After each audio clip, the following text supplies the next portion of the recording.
अब यहाँ हम काल के लोक में रह रहे हैं। इस काल के लोक में प्राणी सुखी नहीं हो सकता और हम यहाँ सुख की खोज कर रहे हैं।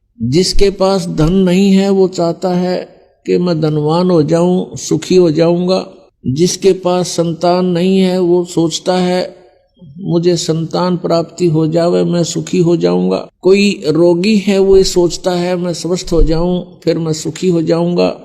कोई धनवान है वो ये सोचता है कि सुख तो इन राजा लोगों को होगा, और राजा लोग सोचते हैं कि सुख तो स्वर्ग में होगा। स्वर्ग के देवता इंद्र राजा जो हैं वो सोचते हैं कि सुख तो ब्रह्मा विष्णु महेश को होगा, हमें सुख नहीं। और ब्रह्मा विष्णु महेश को सुख बिल्कुल नहीं।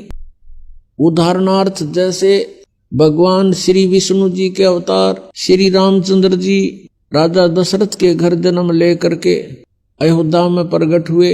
उनका फिर विवाह हुआ, विवाह होते ही वनवास हुआ, वनवास से उनकी धर्मपत्नी का अपहरण हुआ, फिर युद्ध हुआ, 12 वर्ष तक युद्ध हुआ। युद्ध तो 2-4 मिनट घंटे का बहुत हो जाता है। उसके पश्चात रावण का वध करके सीता जी को घर ले आए।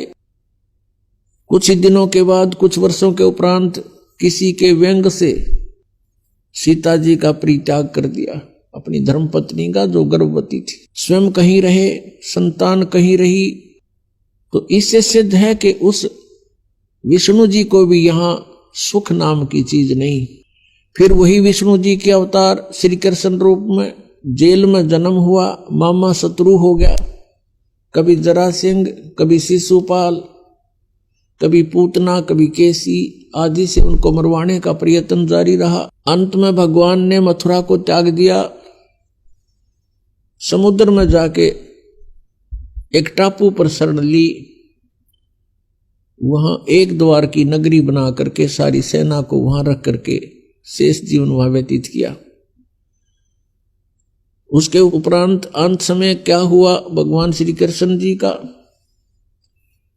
56 करोड़ उनके वंशज हो गए थे। 56 करोड़ पोते पर पोते, पुत्र, रिश्तेदार, नाती, और वो भी श्री कृष्ण जी के सामने सब मृत्यु को प्राप्त हुए। आपसी युद्ध हो गया दुर्वासा जी के श्राप से, और श्री कृष्ण जी के सामने पूरा कुल नाश हो गया। क्या वो प्राणी सुखी हो सकता है जिसके आगे सारे मर जाएं? तो यहां परमात्मा कबीर परमेश्वर जी हमें याद दिलाते हैं, भजन करो उस रब का जो दाता है कुल सब का। भजन करो उस रब का जो दाता है कुल सब का।